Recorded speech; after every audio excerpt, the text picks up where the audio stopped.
Bismillahirrahmanirrahim. Assalamualaikum warahmatullahi wabarakatuh. Alhamdulillahirrabbilalamin. Wassalatu wassalamu ala rasulillah wa ala alihi washabihi ajmain, amma ba'd.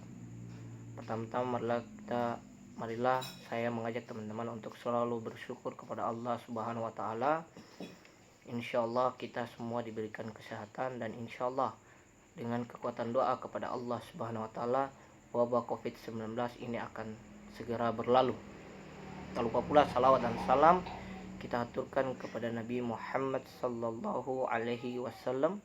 Beliau adalah sosok pahlawan ya bagi umat muslim yang telah membawa banyak berkah, yang telah membawa umat muslim menjadi lebih baik, menjadi seorang panutan bagi kaum muslimin. Dan insyaallah kita senantiasa istiqomah dalam menjalankan sunnah beliau, dan insyaallah juga kita akan mendapatkan syafaat-syafaat beliau. Hari ini saya melalui video ini diberikan tugas mata kuliah wawasan kepemimpinan dari dosen pengajar salah satu Universitas Negeri Gorontalo, yakni Ibu Novianita Ahmad SPD MSI ya. Beliau memberikan tugas kepada saya untuk bagaimana bisa mempresentasikan salah satu buku yang cukup terkenal ya di kalangan dunia. Sebelum saya mempresentasikan, alangkah baiknya saya memperkenalkan diri dulu saya. Nama saya Ramli Lihawa. Saya salah satu mahasiswa Universitas Negeri Gorontalo, Fakultas MIPA, jurusan Matematika, prodi Matematika. Saya di sini melalui video ini akan mempresentasikan salah satu buku yang sudah diberikan oleh dosen pengajar saya. Oke, mungkin kita langsung saja memulainya ya. Pertama,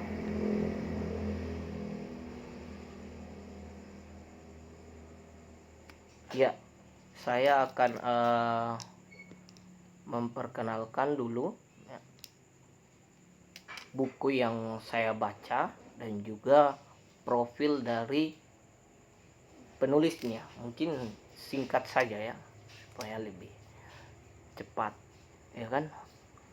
Pertama, buku ini yang menjadi bahan presentasi saya, ini buku tentang international living ya, atau dalam artiannya ini buku tentang memilih jalan hidup yang bermakna. Buku ini ditulis oleh John Calvin Maxwell. Beliau adalah seorang pendeta, pembicara, dan penulis Amerika Serikat.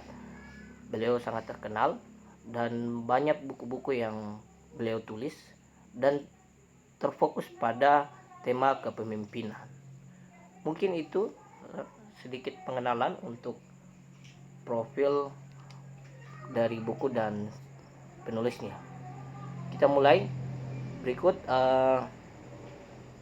ya, di buku ini saya membagi menjadi 8 bagian yang nantinya bisa saya presentasikan kepada penonton supaya bisa tahu bagaimana isi dari buku ini, apa maksud dari buku ini, seperti itu. Yang pertama yaitu hidup Anda bisa menjalani kisah yang mengagumkan. Terus yang kedua, kenapa niat baik saja tidak cukup. Yang ketiga, awali dengan langkah kecil tapi memiliki keyakinan besar.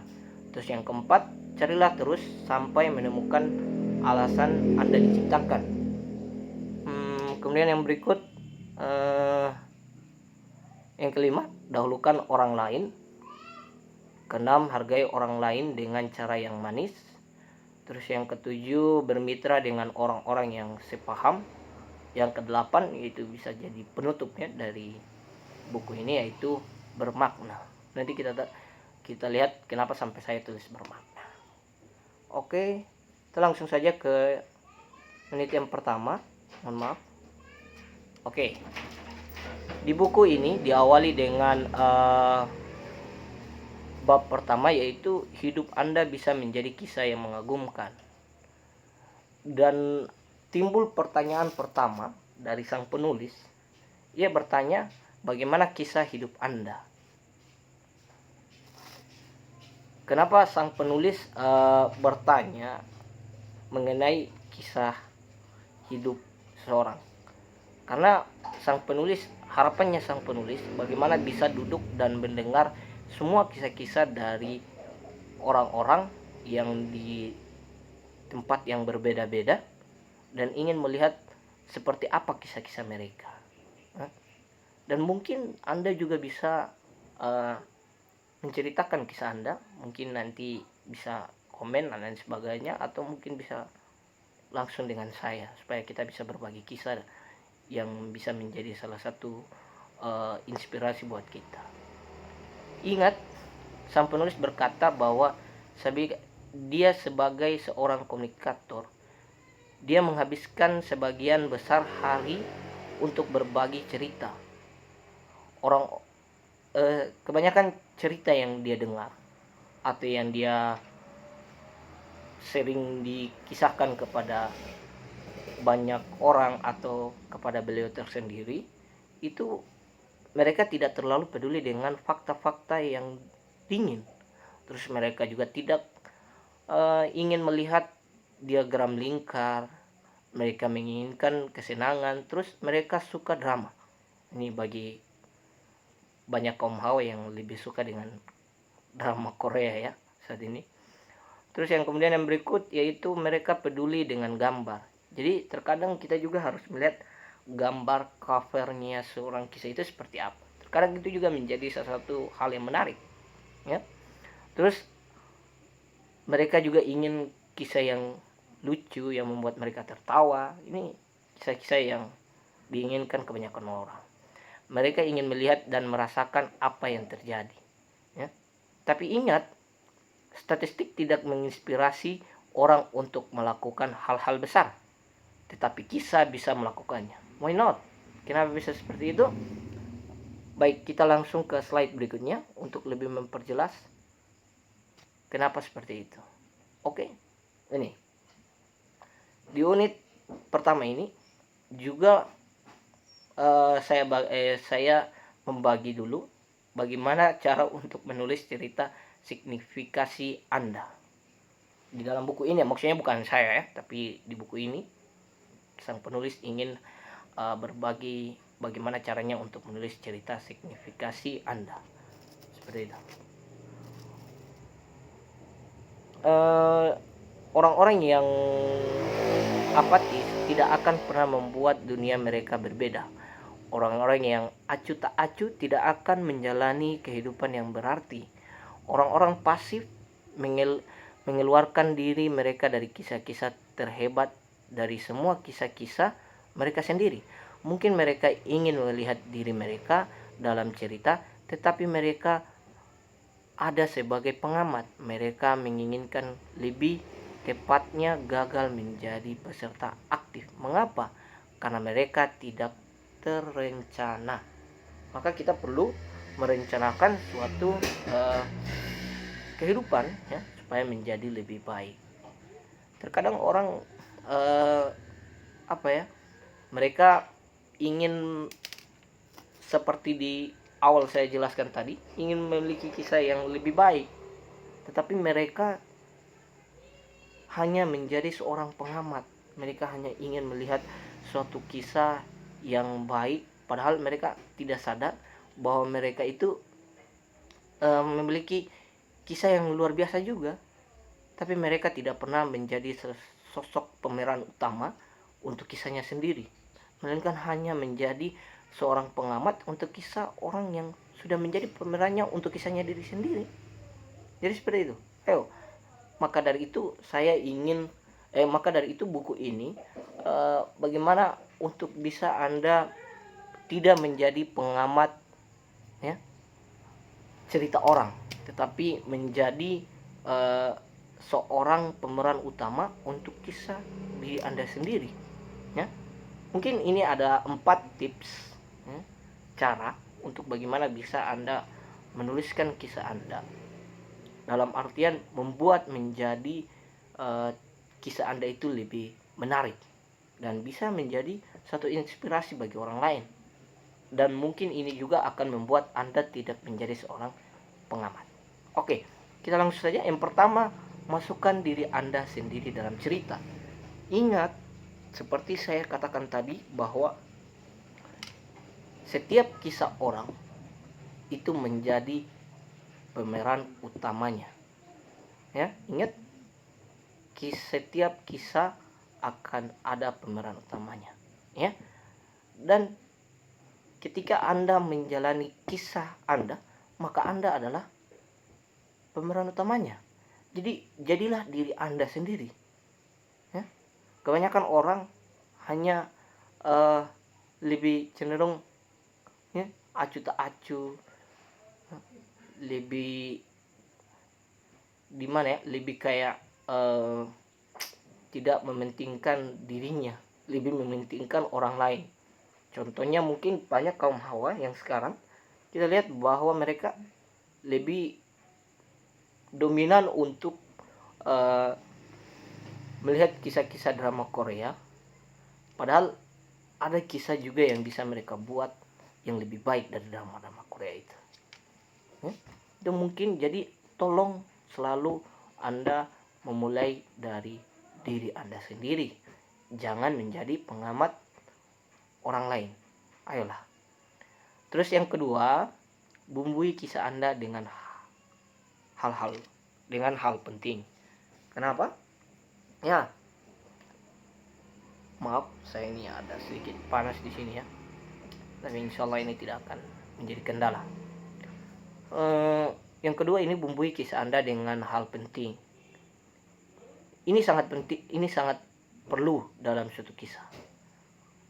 Bagaimana hal penting itu bisa menjadi suatu ikon menarik bagi kisah Anda. Sang penulis ia selalu berkata bahwa ketika hidup kita memiliki hal-hal penting, maka kisah kita akan berjalan sesuai yang kita inginkan. Tetapi ketika kita tidak memasukkan hal-hal yang penting, itu sangat sulit untuk bagaimana kita bisa menjadi seorang yang bisa menjalankan hidupnya lebih baik dari sebelumnya. Jadi hal-hal penting itu sangat perlu. Hal-hal penting seperti apa yang kita masukkan dalam kisah? Mungkin kita selalu berbuat baik, itu penting, itu hal penting ya. Buat baik, saling menolong, dan banyak hal-hal penting yang bisa kita lakukan daripada suatu keburukan. Oke. Terus yang ketiga, sisipkan kekuatan Anda dalam kisah. Maksudnya dari sisipkan kekuatan, ingat, setiap kisah pasti akan ada banyak guncangan ya. Setiap kisah pasti akan banyak guncangan. Maka dari itu penulis berkata bahwa ketika kita tidak punya kekuatan untuk menjalani kisah hidup kita, maka kita gagal menjadi pemeran utama bagi kisah kita sendiri ya. Maka selalu kuat dan selalu sisipkan kekuatan untuk kita menjalani kisah-kisah hidup kita agar bisa menjadi lebih baik. Banyak cara untuk bagaimana kita bisa menyisipkan kekuatan. Berdoa juga adalah bagian dari bagaimana kita bisa menyisipkan kekuatan. Kesabaran itu membuat kita kuat ya. Tidak mudah goyang dengan hal-hal yang bisa mempengaruhi kita dalam kisah kita. Terus kemudian yang keempat, berhenti mencoba, memulailah bertindak. Dalam artian seperti ini, kebanyakan orang sekarang itu bertindaknya itu habis dengan kata nanti ya. Di buku ini menuliskan bahwa kata nanti itu akan memperhambat kita untuk menjalani kisah hidup kita. Maka semua harus diawali dengan kata. Semua bukan diawali dengan kata, tapi semua diawali dengan pergerakan. Sang penulis berkata, orang yang berkata itu akan jauh tertinggal dengan orang-orang yang lebih mendahulukan pergerakan. Maka awali semua dengan pergerakan. Jangan mencoba-coba, ya. Jangan mencoba-coba. Jangan pernah berhenti. Maksudnya dalam artian kita ini, kita mencoba, kita pengen coba ini, pengen coba ini. Hanya habis sampai di situ. Coba sekali-sekali jangan mencoba, tapi langsung, saya mau pergi berusaha, membuat usaha dan lain sebagainya. Itu langsung bergerak. Jangan hanya sekedar coba-coba saja. Kalau coba-coba, hasilnya akan buruk. Karena di situ ketika Anda ada statement mencoba, maka gagal atau tidak, Anda akan pola pemikiran Anda akan seperti acuh tak acuh. Ya kalau saya berusaha gagal, tidak apa-apa, kan ini baru coba-coba. Itu statement seperti itu juga yang harus kita benahi dan harus kita hilangkan. Terus kemudian yang berikut, kita lanjut.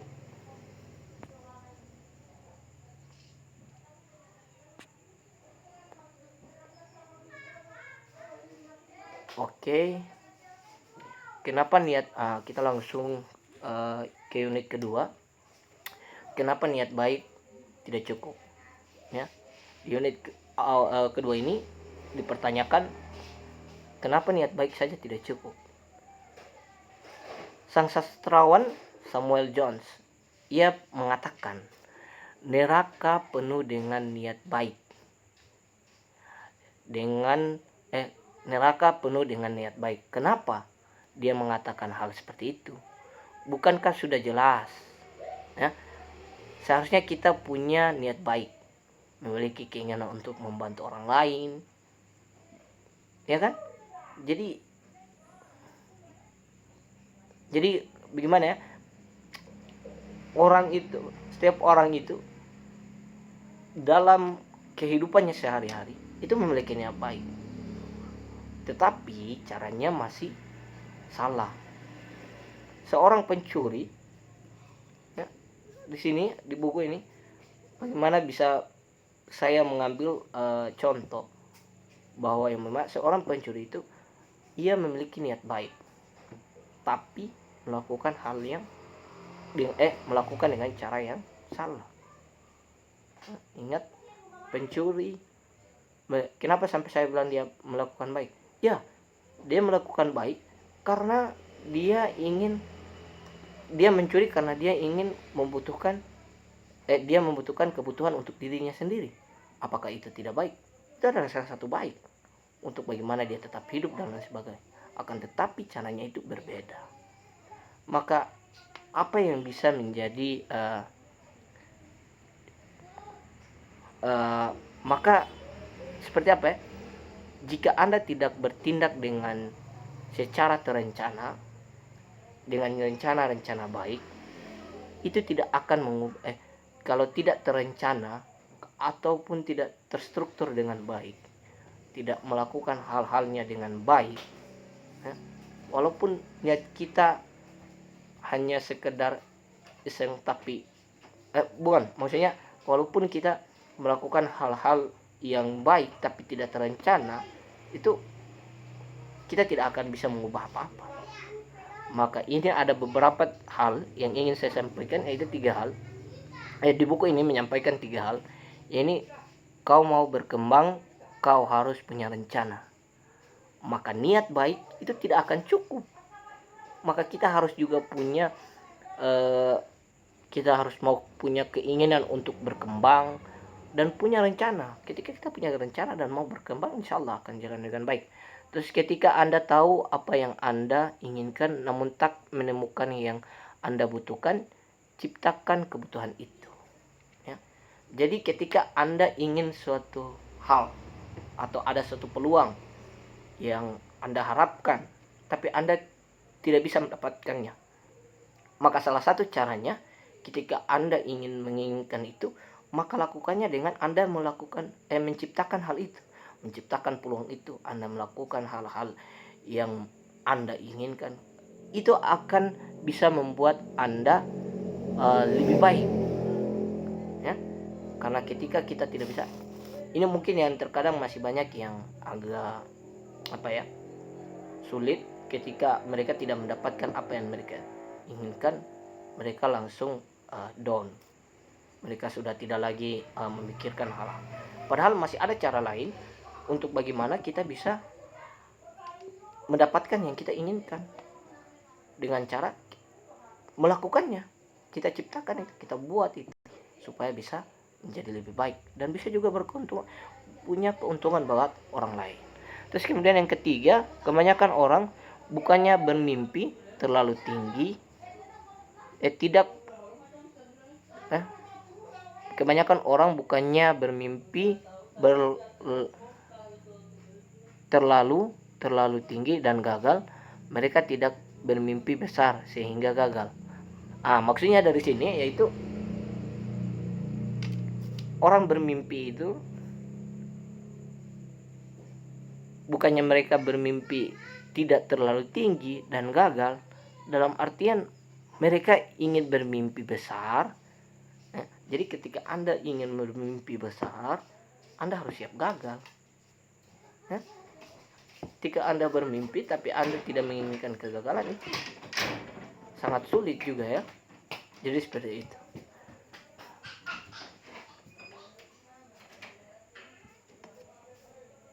Kemudian yang berikut, ini ada 7 manfaat 7 manfaat hidup terencana. Sebelum saya bacakan, ini ada quotes, salah satu kata-kata itu, kehidupan yang tidak terencana hanya membuat orang-orang menerima tanda berbuat apa. Hidup yang terencana hanya merangkul hal-hal yang menggunakan misi. Di sana kakak mau video, ya, mohon maaf, kehidupan yang tidak terencana hanya membuat orang-orang menerima tanda-tanda berbuat apa. Hidup yang terencana hanya merangkul hal-hal yang berguna untuk misi yang bermakna. Tak ada kehidupan yang diselesaikan dengan sempurna secara kebetulan. Ya, ini mungkin adalah salah satu kata untuk bagaimana Anda bisa mengatur suatu hal lebih terencana. Ya, ini 7 manfaatnya. Yang pertama, hidup terencana membuat kita bertanya apa hal pentingnya dalam hidup saya, ya kan? Terus yang kedua, hidup terencana memotivasi kita untuk segera bertindak di wilayah yang signifikan. Terus kemudian yang berikut, hidup terencana menantang kita menentukan cara kreatif dan menggapai tujuan. Terus kemudian yang berikut, hidup terencana mendorong kita mengupayakan usaha terbaik. Hidup terencana memantik kekuatan besar dalam kehidupan kita. Hidup terencana menginspirasi kita menghargai waktu. Hidup terencana mendorong kita menyelesaikan semua dengan baik.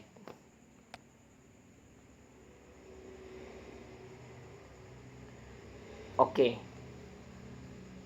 Awali langkah kecil tetapi memiliki keyakinan besar.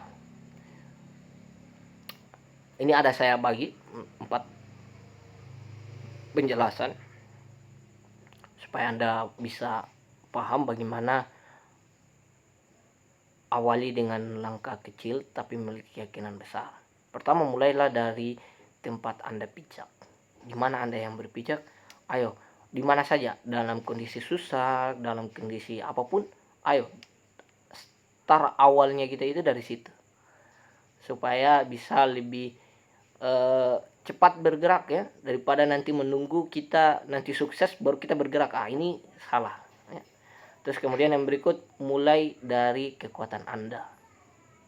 Jadi terkadang kita memang sangat membutuhkan bantuan dari orang lain, ya, tetapi ayolah, ini kisah kita, ya, pemeran utamanya adalah kita. Maka selama kalau kita masih bisa dan masih sanggup, maka kita harus mulai dari kekuatan kita sendiri. Karena memulai suatu hal itu ya harus butuh kekuatan yang sangat kuat. Walaupun kita dalam keadaan yang drop atau lain sebagainya, ingat kekuatan setiap individual itu memiliki ciri khas yang berbeda-beda. Kemudian yang berikut, word plan, mulai mengatur kata-kata. Mulai mengatur kata-kata dalam artian begini teman-teman ya.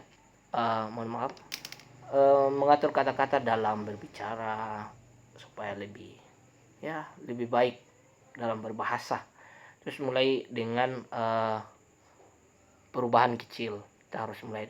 Jadi sukses itu bukan dari hal yang besar harus langsung yang besar, tidak, dari hal yang kecil tuh. Mungkin Anda bisa buat hal-hal yang lebih menarik buat orang-orang lain, ya kan? Oke, lanjut ke yang berikut. Terus cari tahu terus sampai menemukan alasan Anda diciptakan. Jadi sambil menjalani proses, Anda bisa cari tahu apakah kenapa Anda dihidupkan, atau mungkin semenjak mulai dari sekarang ya, bagi Anda yang belum menemukan siapa diri Anda dan untuk apa Anda hidup, mulai dari sekarang Anda harus mencari kenapa Anda diciptakan. Apakah Anda diciptakan hanya sekedar berhura-hura atau hanya menikmati kisah seseorang? Ya, ingat, penulis mengatakan bahwa manusia diciptakan untuk memiliki tujuan. Kehidupan tidak akan berarti.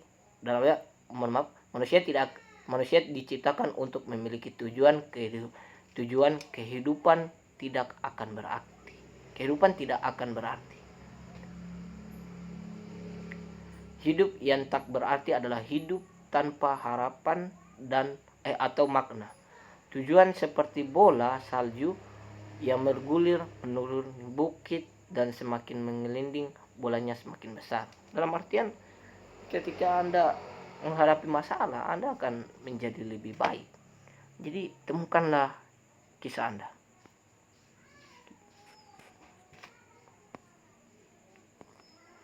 Ya, kemudian yang berikut ini ada unit keempat, bagaimana tujuan membantu Anda menemukan jalan. Saya bagi di buku ini terbagi dalam 6, yaitu bagaimana Anda bisa memahami tujuan akan membuat Anda lebih fokus, ya. Fokus pada orang lain ketimbang pada itu diri sendiri ya. Jadi bacanya fokus pada diri sendiri ketimbang lebih fokus pada orang lain ketimbang pada diri Anda sendiri. Itu maksudnya ya. Terus yang kedua yaitu memahami tujuan hidup Anda dan memberikan kepercayaan diri yang menarik orang lain. Terus yang ketiga, semakin Anda menghidupi tujuan, semakin Anda memperkuatnya. Semakin banyak lapisan tujuan, semakin besar dampaknya. Tujuan membuat Anda bermakna lebih lama. Orang-orang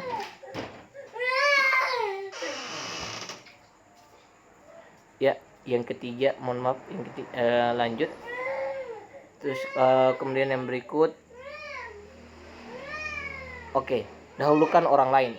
Ya, unit kelima ini adalah dahulukan orang lain, yang dimana saya bagi jadi 5, yang dimana kembangkan penghormatan yang lebih besar kepada orang lain. Terus yang kedua, bertanya untuk mendengarkan cerita orang lain. Terus yang berikut, tempatkan diri Anda di posisi orang lain. Terus kemudian tempatkan keinginan orang lain pada posisi prioritas. Terus yang kemudian, menangkan aktivitas kelompok. Jadi ini cara-cara untuk bagaimana Anda bisa lebih menghargai orang lain, ya. Jadi seperti itu. Terus kemudian yang berikut, unit ke-6.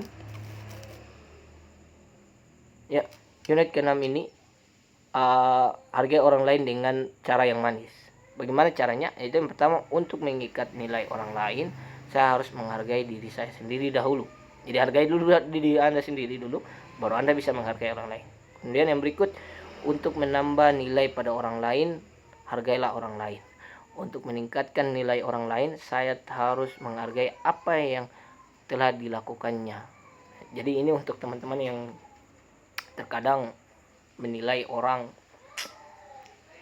selalu buruk ya. Jadi hilangkanlah hal-hal begitu. Untuk meningkatkan nilai orang lain, saya harus tahu dan berhubungan dengan nilai orang lain. Untuk meningkatkan nilai orang lain, saya harus membuat diri saya lebih berarti. Oke, yang berikut.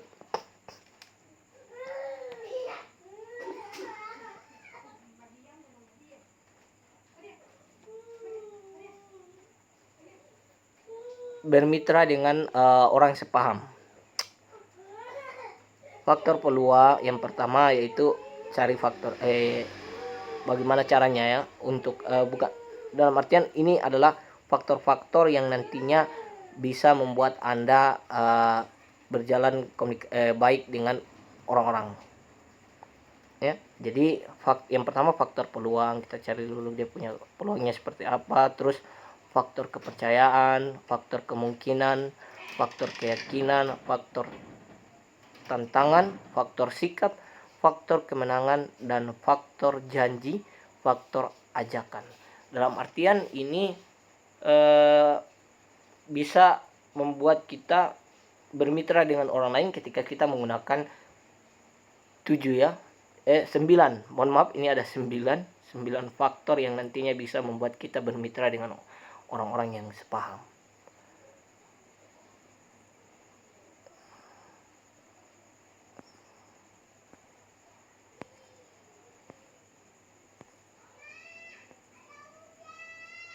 Oke, terus yang kedua, selesai dari semua yang saya sudah sampaikan tadi, itu unit ke-8 ini yang dimana bisa menyimpulkan atau bisa lebih memperjelas supaya hidup kita lebih bermakna.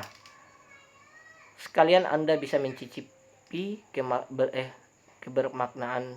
Kesuksesan takkan mampu memuaskan Anda, karena kebermaknaan bukanlah sebuah tujuan, melainkan keseharian.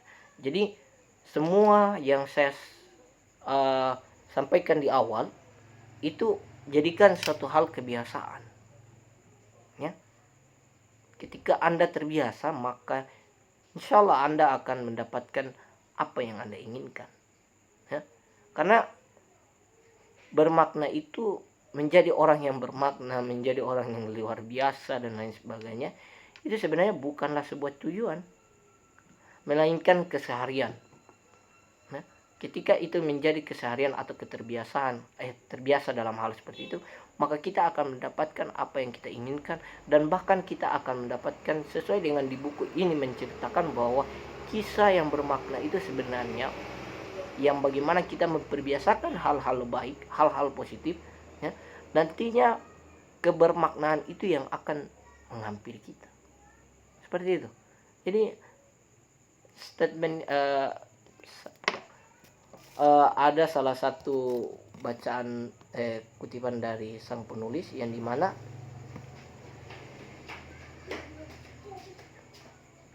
ada beberapa, yaitu yang pertama, kehidupan yang terarah akan membuat hidup kita penuh dengan tujuan. Terus yang kedua, hidup yang terarah akan dapat diwujudkan dengan 4 langkah, yaitu temukan tujuan kita, keluar dari zona nyaman, dan melakukan ikon walaupun awalnya pasti tidak mudah.